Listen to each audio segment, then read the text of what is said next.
Well, I'm more or less making a video this time because I need to paint, and so the stuff coming out of my mouth now for people in the long distance future, know that it's a bit of a sidetrack, even though a lot of elements run parallel to topics I brought up before.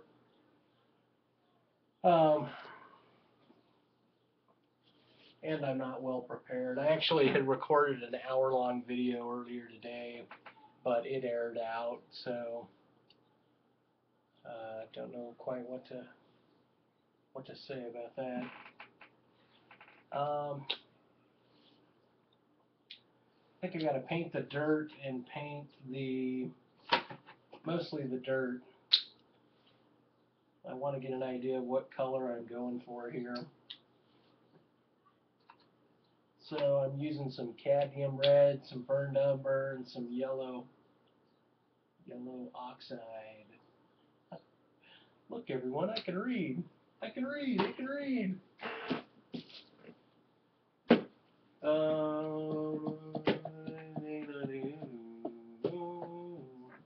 Brushes over there.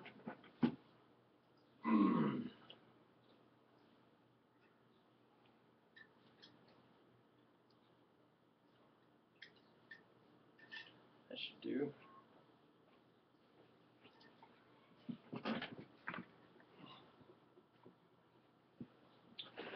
So I was just barely listening to an inmendham video. I should link it in the low bar. I'll probably play some of it. This might turn out to be a good color after all. Just a little dark.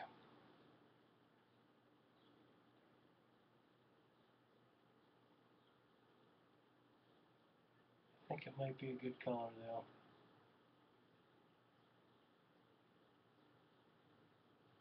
At least for the top part. Anyway, inmendham has troubles with women. He was talking about a good rape. He talks about insulting a woman, not a man, but a woman.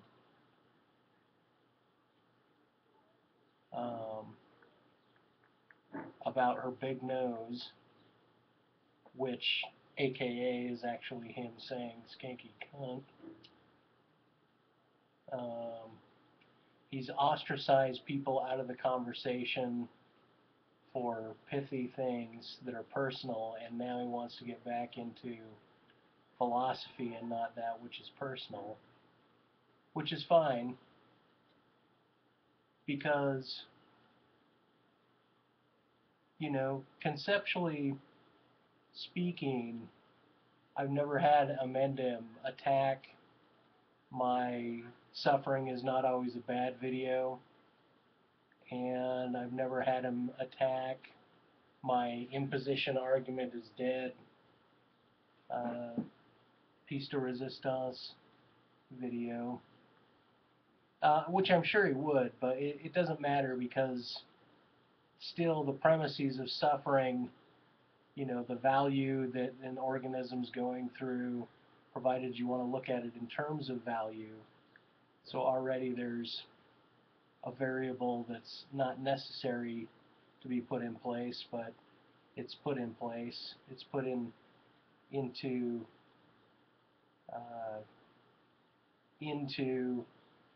equations that are used to, develop a logical sense about what's true in the universe and what's not true in the universe. Maybe that needs to be a little darker. And anyway, so just, knowing inmendham over the years, he can sidestep all he wants his issues with women, but he obviously has been hurt in a relationship. He's been hurt by women in lots of ways, and he keeps bringing it up. I mean, even the bit which was kind of interesting, was him talking about a good rape and the situation that would have to arise if there was such a thing as a good rape. And on its surface, already it's, he could take some slack for that. And I'm certain a lot of his downvotes probably came from that comment.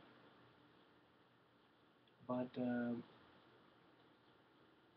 anyway, so he goes on to talk about mathematics and talking about an infinite universe compared to a finite universe, which was information I brought up in my last video where I brought up conceptualization, where conceptualization and imagination butt up against each other. That's where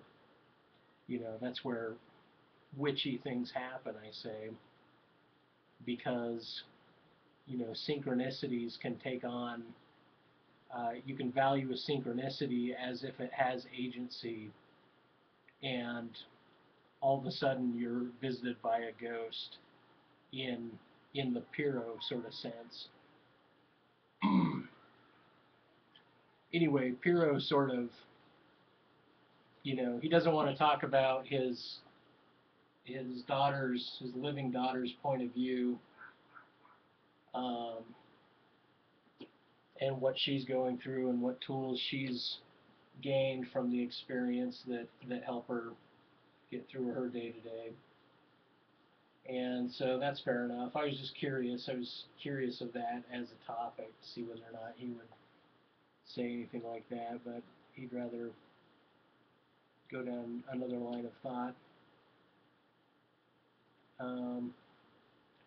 But with regards to Pyyrho, Pyyrho is working with the idea of, a disembodied soul compared to an embodied soul, and he's saying spiritualism is firstly and foremost a description of the living organism, and then secondarily from that comes a religious point of view, that there's such a thing, and instead of an embodied soul, it kicks into a disembodied soul that comes back to haunt those individuals that are alive. And this is where, a lot of people tie in all of their theocratic dogma. And personally, even though I've looked in that area, I don't believe in theocratic. I don't believe, just because I'm a theist doesn't mean that I believe in the Bible. But it doesn't mean that I don't pull from the Bible the same as I would pull from any other source in my environment to become prophetic or to become empirical. So I part ways. I hate using terms like part ways because Anton uses that, and I'm not trying to pick up on his vision here, but I'm not dissimilar to it in too many ways also. But I don't know. I believe in, I shouldn't say a disembodied soul, but I don't not believe in it. Meaning I don't discount the possibility of there being such a thing as a disembodied soul. And I think that Pyyrho, being a skeptic, could possibly consider that idea, but once again, he remains in the atheist camp. He's at a daughter die, and so, but he refers to her soul comparatively to an animal, that which was living as an organism, and that was her entire value there. And so this historic idea that a lot of people hold of a disembodied soul is, by Pyyrho's account, not the case. So that goes, the majority of atheists in the atheist community, where these philosophical discussions start with that premise also. And I know I would have started with that premise. And like I said, I don't deny the premise opposingly, to invert it. I don't deny the idea that there may be no disembodied souls. But I don't, I'm also capable of being open to accepting that idea. So there's a contrapoint that works inside of me, and this is due to empiricism and seeing the orb and not having any rational accountability for that. That comes back to determinism, talking about variables that shift in, inmendham was bothering a snake, and then he went on to say, oh, my bothering of the snake, it was destined to be, but nevertheless, I still had to do it. I still had to be there to do it. And so there's a redundancy that comes with the acceptance of the authority of whomever said that we live in a deterministic universe, because they're not looking at acausal events. They don't believe in acausal events. And I'm trying to say, kind of like with language in general, that it's okay to use words like chaos and spirit and relativity and so forth. It's okay to use those words. I lost my train of thought a little bit when I was mixing colors there. That it's okay to use those words because whether or not there is really such a thing as chaos, there's the use of the term chaos. So because there's the use of the term chaos and people respond to it, you got to grant it some sort of credence. The roll of the dice is a probabilistic aspect of chaos. There's even such a thing as chaos theory, I do believe. A lot of people have tried to wrangle the whole idea of probability and determinism and that which is determinate and that which is causal and that which is acausal, and at some point, especially in inmendham's case, he really has to have a set ground of what these are, meaning he has to have a complete belief on them in order to start his argumentation processes. I have to go darker down here.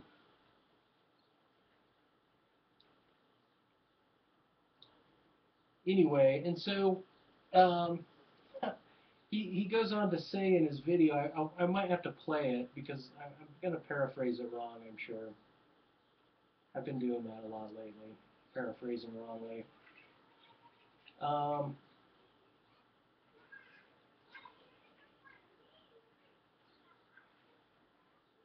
I guess I took what he was saying in a different direction than he was intending it. But he was talking about mathematics and talking about variables and having the wrong value placed in, and that it was this wrong value that needed to be understood as a wrong value. And then he used the example of precision calculation, and then he ironically brought up pi, saying that pi was a useful tool. Like, he brought it up to make mathematics seem more credible, logic as it relates to mathematics more credible. But he brought up pi, and pi, by its nature, is always misused by mathematicians because mathematicians always have to truncate it. Always. They can't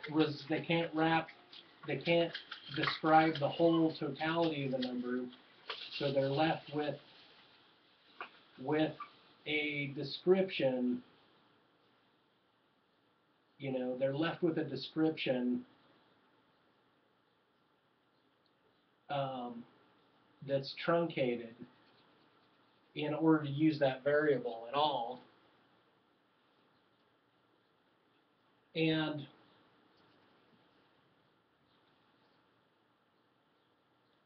what was my big point of bringing that up, though?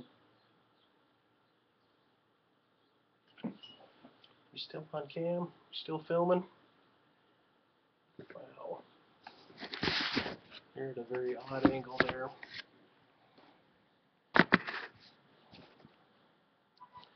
Kind of darkening in this ledge.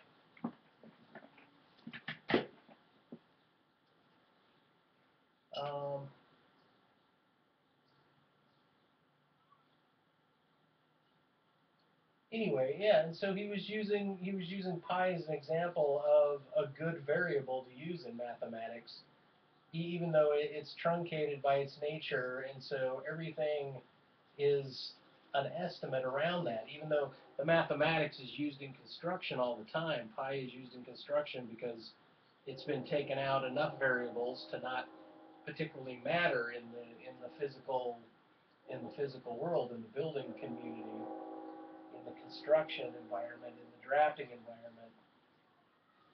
It's mathematically used well enough to get the job done.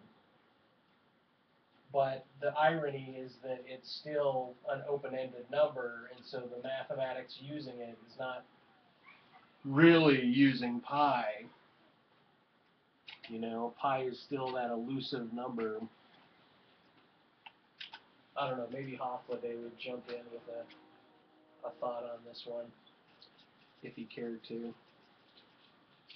Let me see, let me water this down a little bit. Anyway, let's see what I can do here.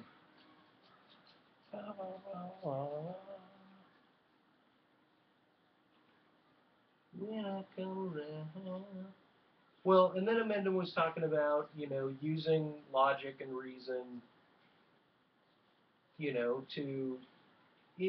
I think I'm responding to him talking about, you know, I'm saying all this stuff about his relationship with women because he makes it sound as if he's, you know, he doesn't have any dirt on his hands when it comes to how it is he's making quote-unquote logical arguments at the expense of the feminine. The whole feminine aspect is subjugated to Inmendham's whole, you know, perception, or, you know, his whole dialogue has an undertone of misogyny. And here he is on the field wanting everyone to overlook it, you know, and yet it comes down to that whole idea of sufferability, and he'll justify suffering when it doesn't, you know, get in his way at all. He'll justify telling a woman with a big nose she has a big nose in order to get a philosophical point across. But instead of just doing that, he'll also resort to, well, not epithets, but layers of crudish comments and admonishments that are completely obscene. And then just want everyone to, hey, casually look at the argument that he's making, you know. Anyway, so my point though was not only am I painting around an outline of antinatalism, I've kind of tried to soften the connections between suffering and value, and between imposition versus importation or matter of course. to get at the idea of copulation as a spiritual event, um, not just a physical event. Because you're there, you're present, you're doing more than rubbing bodies with somebody else. You're part of that person's history. You become part of that person's history, that person's fact as they move into the future. Their memories, their reflections. You become intertwined at a visceral level that that you know the tritest of college students can write off the sacred behavior of lovemaking. And so to reduce it, and I bring this up because it's kind of like what could be said spiritually about copulation. Is there any credence to, it could be parallel to the idea of whether or not humans screw to have kids or whether or not they screw just to have sex. Because after all, they are humans, so the variable of having kids is known to them. And so this appeal to animalia, not dissimilar to Pyyrho's appeal to animalia, there is this appeal by inmendham to animalia to state that people only have sex for the sake of the sex and not for the sake of copulation, the sake of reproduction. And because if he granted that, then this bullshit about reproduction for the sake of reproduction would fall to the wayside. Even with a predetermined argument, there's enough people that are contrarians that even if you were to pound a certain logic into their head, they would move contrary to it because they're used to being contrarians. I wonder if that color's going to hold up.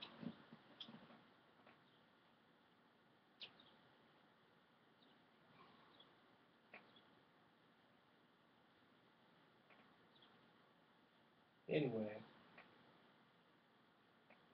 it's not actually where I wanted my video to go. I didn't want my video to go here. But,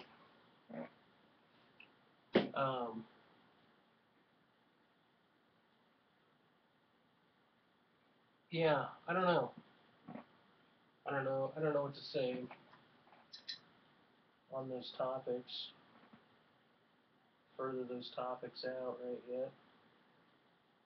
So I guess I'll remain silent for a while until I figure out what it is I'm going to say next. Or maybe I'll just let y'all go and I'll pee and come back to this thing. I really should be doing marathon paintings though on this thing. Just back-to-back painting, recording, more painting, more recording.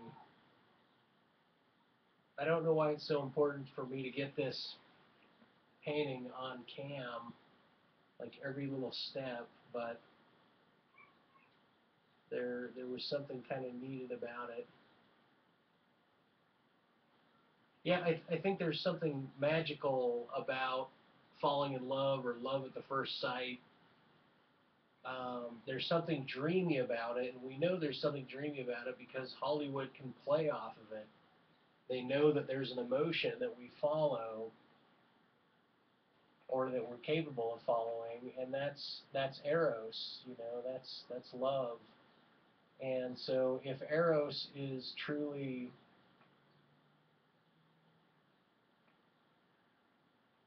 active, then this is something that I want to say is happening at it's like the metaphysics of falling in love. What are the metaphysics of love? And maybe that's where I need to be reading more books, because I'm certain there's authors that have taken that on and gotten their PhD on topics that are similar to that. They'd probably be nice papers to read.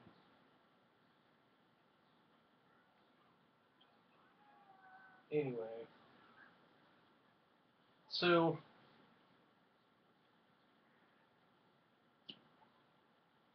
who else did I watch? Tween Two, his Irish video was very good, even though it was pretty pointless. Okay, where am I going to paint the darks in here?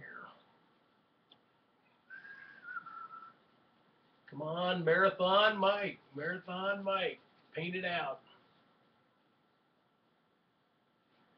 Yeah, so anyway, this whole idea of you know, keeping a logical systems, you know, I've even gone to the point where I've had to step away from the logical system because the logic is a form of conception.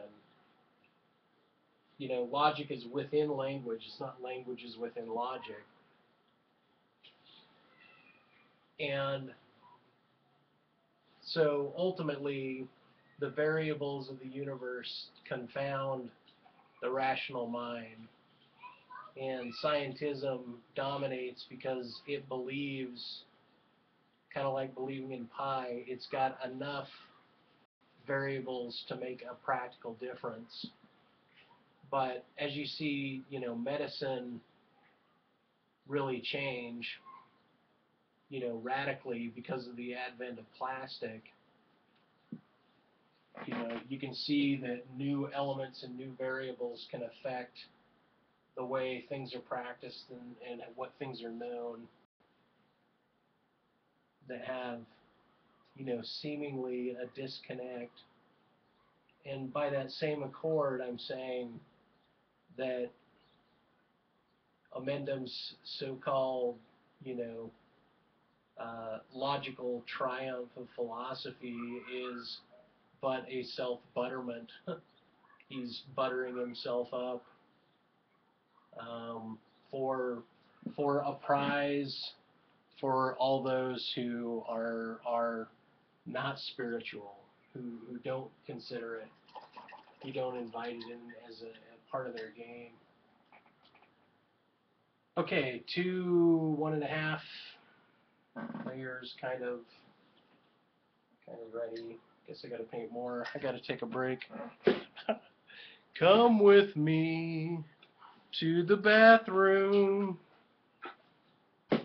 Now I'll leave you out here with the cat.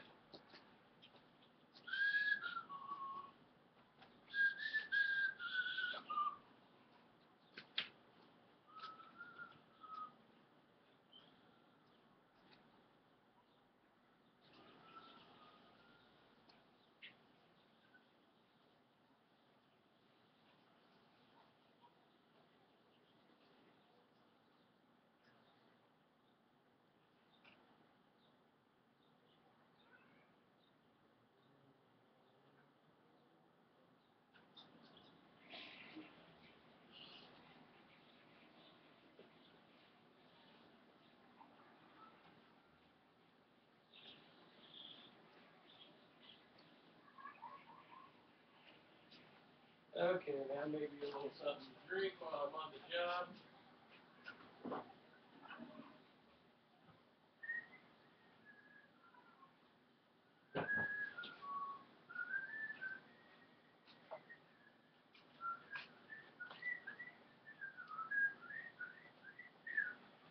Well, I got, you know, 44 views on the last video. I figure that's big enough for a classroom.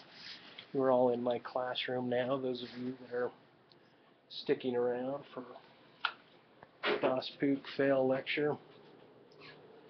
I had even argued not just suffering relative to value being not necessarily just a subjective thing, but a disconnect. Ooh, Kitty's going to get on that one. But arguing that we are more than just a molecule of DNA. We are sprouted throughout a molecule of DNA, but our totality is more than just this DNA. I mean, not all of our blood cells even have DNA, or not all of our cells have DNA. So they're vacuous of DNA, yet they're a part of us. Just like all the parasites, just like all the bacterium that are synergenic to our physiology, you know?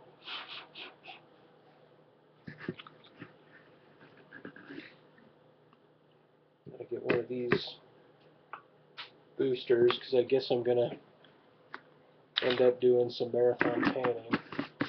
I just wish my head was in talk mode more than in paint mode.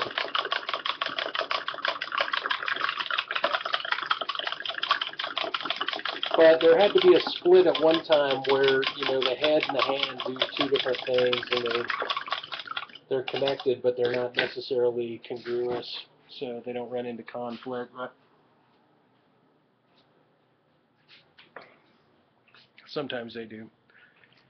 Anyway, so I think the future will look back upon the work of inmendham and see all of the ridicule towards women and come to a conclusion about even the motivation for his philosophy stems from kind of a hate or a disjunction between himself and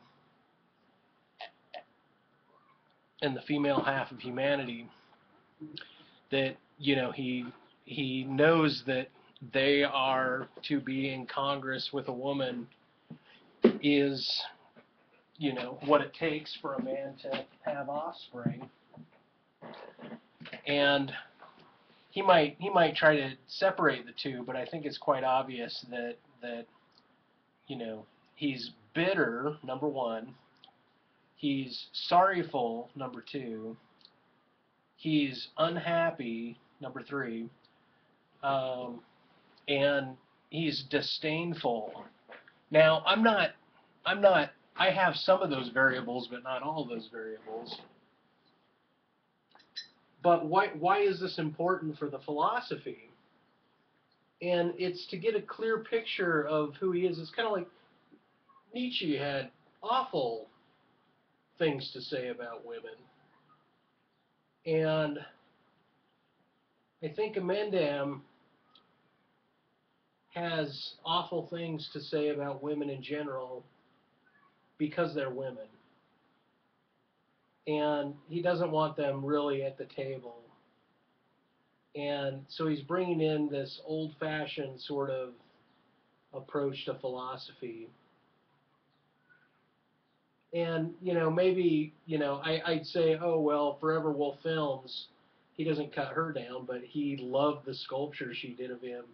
She totally flattered him to the point where she wasn't, you know, she's not a threat to him. But, and she doesn't seem to mind his ridiculing fat people. Just for the mere sake of being overweight, people are ridiculed out of the gate about their philosophical fate. Oh, great. Now I'm rapping. Ba-ba-ba, ba-ba-ba. What you hear is not a test. That's Gangstar, by the way. I like to sing Gangstar periodically.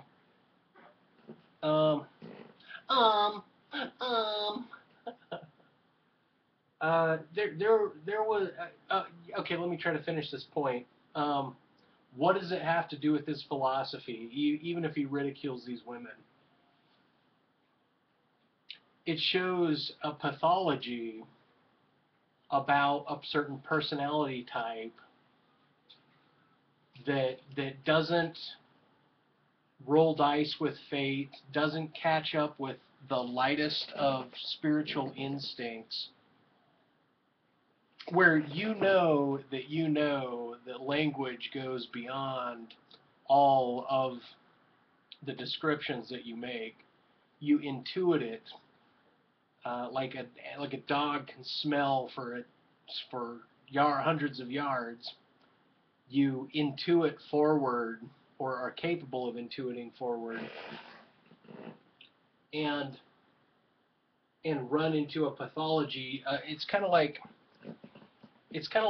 you can't deny inmendham's vantage point being like an eddy in a river. It's an eddy in a river, but it's something that if you want to get caught in the flow of humanity, you don't want to get caught in this eddy over here, because it'll cycle back on itself and it'll keep reiterating itself, and then if you condemn yourself to this reiteration instead of, getting up on the periphery of the eddy and getting ready to re-escape back into the river, that's the goal of inmendham. That's the video game called inmendham. How to get out of inmendham. And even if it takes using your instinct at a point where you're butted up against logical form, and the logical form itself is, it feels like something you can't get around. It's like if, what happens when the immovable rock, is hit by the rock that can't stop. And my thoughts are the rock that can't stop will go around the rock. It'll go around the rock that won't move. So it'll keep moving, but it'll just have to move in a circular line, a circular path. And that's the solution to that big old secret.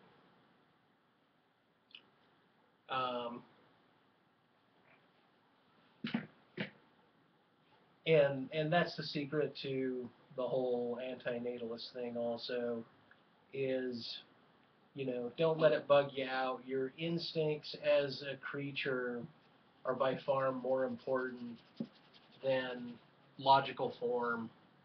It's like people that say, would you rather be right or would you rather be happy? And some people answer honestly that they'd rather be right than be happy. And that's also the case for inmendham's philosophy. But I challenge, because I do run on the periphery of the eddy trying to show people how to escape back into the river, my vantage point, which keeps running, an anterior line. And my ace in the hole is always that the variable of physics go beyond what is currently known, and so what is currently known, is that if there is a logic, that the logic is, that there's missing variables to inmendham's logic.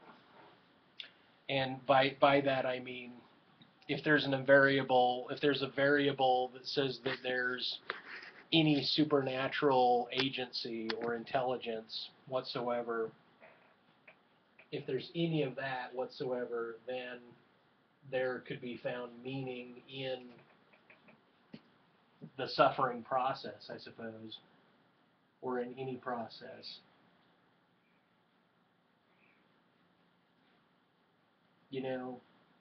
Inmendham doesn't like to play imagination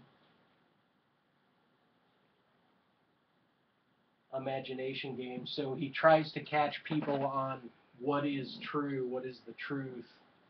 And inevitably, he always gets people like Wayward Horizons in his chat room, and Wayward has this different outlook on things, and occasionally he presents it, and inmendham tries to correct it to form fit inmendham's view of what the limits of physics and reality are. Anyway, I'm not certain why I grant so much time to amend him, but it just came as a matter of, you know, what was on my mind. He was the most recent video. Otherwise, I probably would have talked about Pyyrho some more. But I really like and I appreciate Pyyrho's comment. I appreciate Objecta's comments too. They seem to, I don't know, go right up my alley sometimes. And those are a plus. And anybody else who comments, I mean, I'm affected by the comments that I read, and I try to think about ways I want to reply to comments, but it's not always easy. It takes a while to brew. Sometimes it's immediate, and I know what I want to say as a response, but other times I really want to sit on it, let it brew, contemplate it, be the armchair philosopher that sits there and thinks and thinks and thinks. Be that philosopher. Don't be the active philosopher. You know, be the one that meditates and takes complex things and makes them simple, but opens you up to new areas of thinking. You know, I mean, we all seemingly affect one another on here, and so it's good that there's a group of people, and I don't really mean to rag on inmendham as much as I'm trying to say, you know, to point out a disharmony with um, inmendham's, you know, dislike of it's almost like the female archetype that he's against. He's not against women, he's against a female archetype. And like I said, I'm not here to pick on him about that as much as I'm trying to denote a tonality that comes along with this initial engagement, the performance of his engagement, and perhaps, you know, an answer that lifts him off like he's, you know, Icarus and Daedalus is flying, and inmendham wants out of his own eddy that he's created along the river, but he doesn't. He's only going to follow logical form. Perhaps there's a delicate woman out there that can, you know, inspire his spirit to wrap it up, you know. And here I am, like, trying to get someone else to wrap it up when to them they're on the verge of a firework-like explosion. And so, you know, if inmendham feels like he's on the verge of an explosion, he's really making headway with this project, and he wants to do it, you know, so be it. But I just wanted to make certain that in this small group of people, that the instinct of a lot of people with regards to inmendham is not just about his logic, but it's about his persona, and then that makes the logic all that more distasteful to swallow, which in a way I think makes inmendham happy.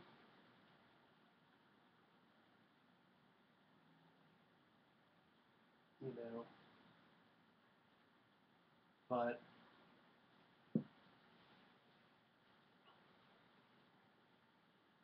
the idea of summing your presence up into a totality of something that you can, it's like going to the doctor's office. I go into the doctor's office and they say, okay, give me your pain level on a you know, between 1 and 10, and I've already gone over with them that, you know, I have an overall pain that I can average, and then there's these You know, I have a pain in my left foot, pain in my right foot, pain in my spine, but the pain in my left foot comes in 3 flavors and the pain in my right foot comes in 4. And the medication works on, you know, 3 on the left foot and 3 on the right foot, but there's always this pain going on. And the spine, why that's always in pain, you know. And so, but they just want a number. They're just looking for a number. And so I tell them 4, you know. And they already know that if I said an 8, I would be speaking at, you know, a tolerable level, where other patients that come in would say, oh, I'm at a 9, and they'd be like this, but they haven't experienced that screaming crunch of the body, and then so there's this variation of, you know, now that I'm in pain 24/7, where do I extract my delights and my highlights? You know, it's this extraction from where one was and where one is relative to pain that puts it in a background tonality. Everything is painted kind of like an undercoat now with paint, but there's all of this variation that can happen. So it's, you know, it's absurd to say that suffering has a value, meaning it's, you can say, oh, it's like the undercoat, it's this burned umber, washed out burned umber is pain, but you can come along and add any color you want to a portion of it, and it's as if the whole idea of suffering and sufferability is summed up in Amendham's philosophy as a doctor asking the patient to average all of their experience and to take the suffering and give it a number between 1 and 10 that they can then treat.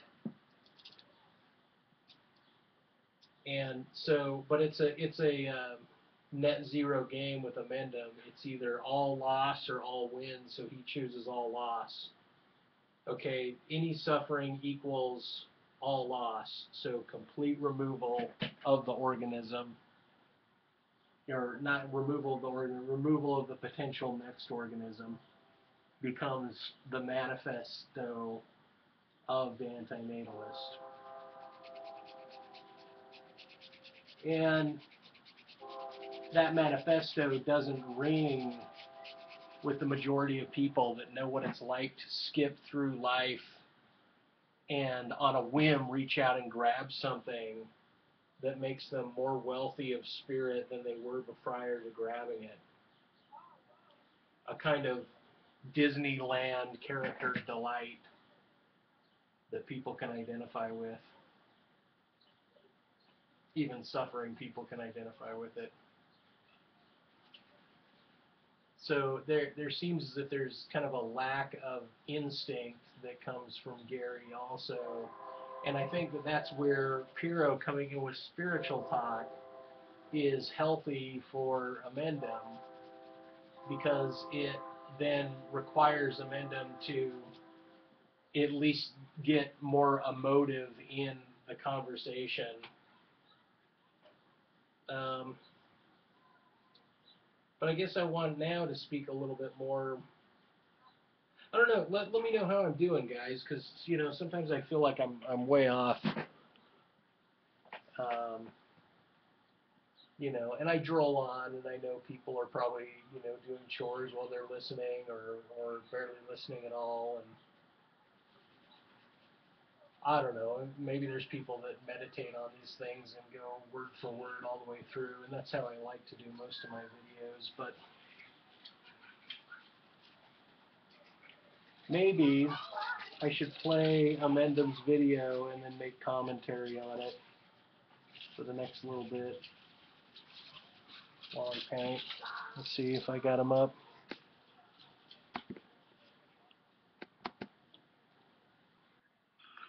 You should be able to see that. It's just make a concession that this is the one where you have to be so careful with how you say something. I can conceptually, I understand what he's saying philosophically is the universe is universing. I mean, it's not doing something else. It's not doing us. It's doing something entirely different, and it's doing it in a way, in a manner, in a functionality. Somehow all of this falls out of its nothing origin, which is a curious fact. I mean, So right there, Gary wants to say, Gary believes that the universe moves mathematically, that there is a mathematics that underlies the universe, instead of strictly the universe that has patches of sensibility to it that coalesce in a manner that we call logical space, mathematical space.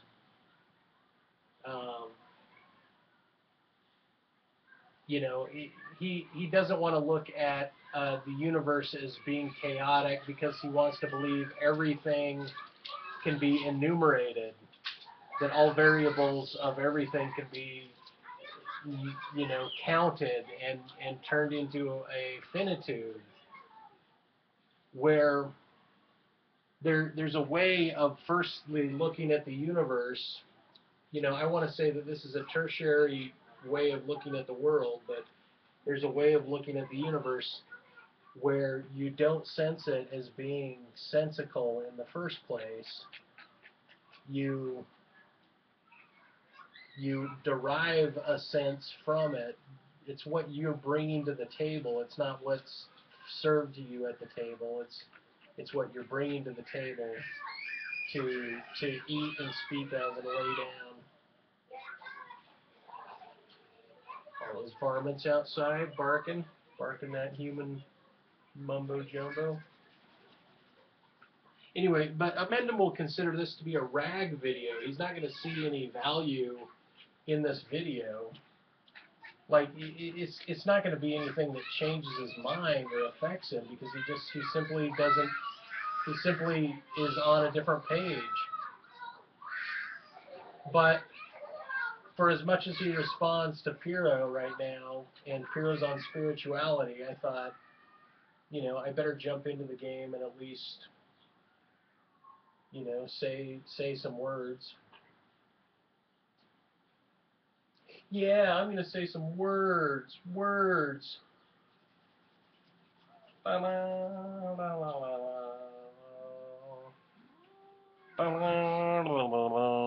Okay, so there's a comment. Here we go. Hold up a CD, and you would say, well, gee, this is all complex and sophisticated information that ends up on this CD.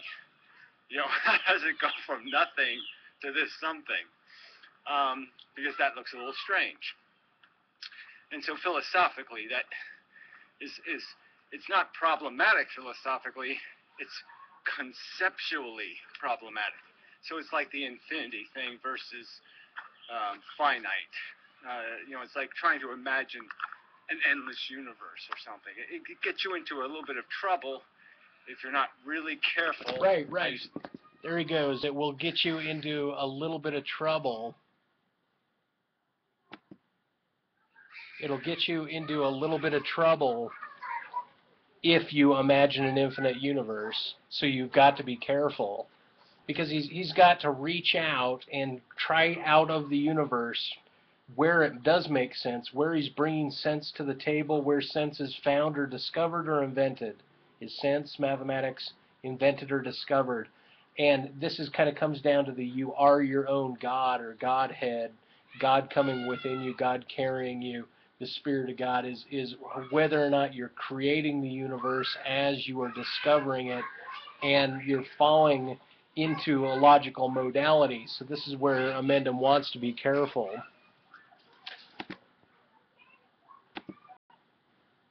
Think about it. How you and my cat ran over work my through board. it, because your reflexes react. So it's like certain things you're doing, like you're playing with electricity, and sometimes you're a little hypersensitive, and you think you got electrocuted when you didn't get electrocuted, or something. And, you're just jittery philosophically when you attempt to conceive of your identity being a bunch of pool balls. Your identity, your functionality being mechanical crap put in motion, billions and billions of years ago. Now, some of the things that I think help to break out of that problem philosophically is to recognize this. It's like, so this is going to relate to another modern mystic video where he put on Matt to explain his multiverses. And Matt did the typical with the quantum crap now. Quantum everywhere. We have quantum grilled cheese sandwiches, quantum, toilet paper, quantum everything. They're just throwing the word around, and they have no, there's no recognition of what it really is, quantum mechanics. They're just fucking with it because it has this mystique. It's like the new vagina or something. It's quantum. There we go. There's another one. The new vagina is quantum. And here he is dissing on quantums.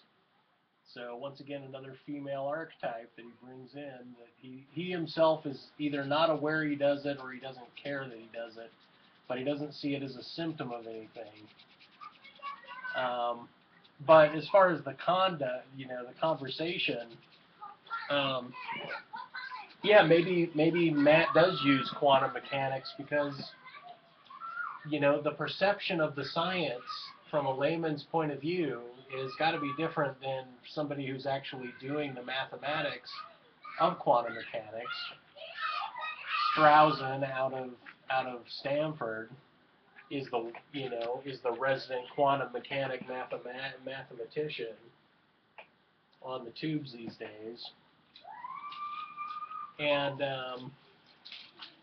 some of the things that he says, are pretty relevant. He brought up a pixelated universe, that we live in a pixelated universe, and he had a word for a 3D pixel, and I brought it up in a previous video, but right now I can't remember what the word is for a three-dimensional pixel. And that this had to do with quantum mechanics, had to do with string theory. The whole thing is, there's variables to be. What this just brings me back to the whole idea that there's variables that inmendham would like to wrap himself around, but here he is. He's thrown into the face of something like quantum mechanics with all of its robustness, and he's trying to belittle it. He's actively belittling it. Anyway, let's carry on a little bit more. And it's just a pile of crap. And it's just a pile of crap. People don't recognize or understand quantum mechanics. They certainly don't understand atomic modeling theory, and they're using... Okay, here's another thing. Gary's getting off on his draft science so heavily that he thinks that his views of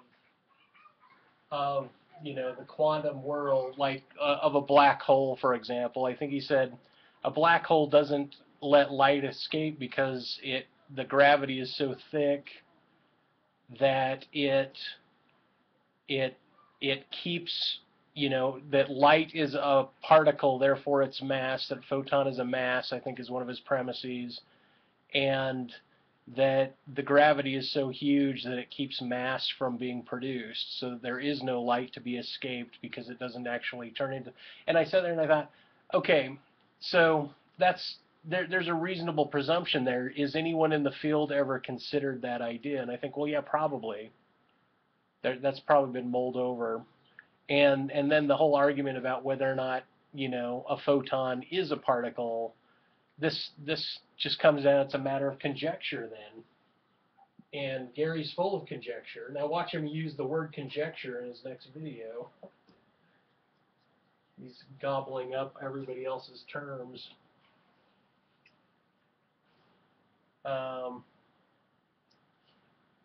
anyway, and so I guess that's what I want to say about that is just what I said. Oh yeah, life goes on long after the antinatalist community is gone. Oh yeah, life goes on.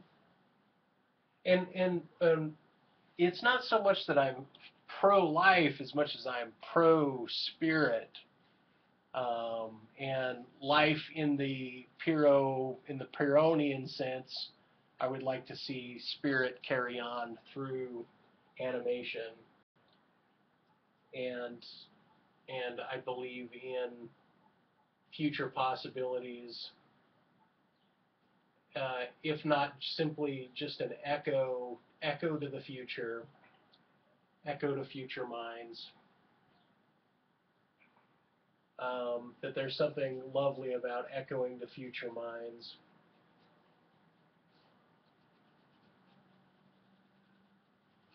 Okay, let's see, what else do we have? I think we're at about an hour, so I should probably quit.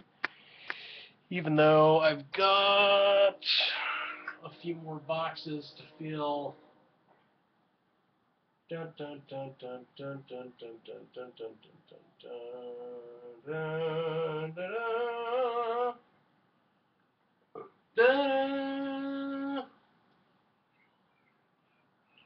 Anyway, so yeah, maybe I'll link the videos that Gary never directly responded to in my low bar, and see what he has to say about them, because I like to, if he's going to rehash them, he might as well rehash them with me instead of avoiding me, you know. And, you know, I reached the point where I'll morph right out of logical form in an instant, but it's not to be elusive, it's to show the possibility of human behavior in that matter, of thinking prior to logic, if there is such a thing, if we can talk that way. We just can't talk that way sensibly, but we can talk. So Wittgenstein saying, you know, remain quiet. If you're not going to make sense, then remain quiet. Well, I'm just kind of going against that idea.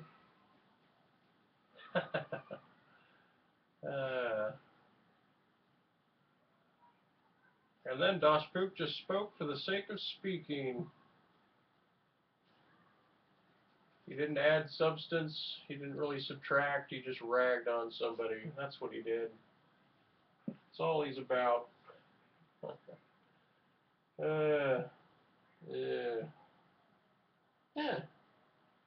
I got the layers done for the most part.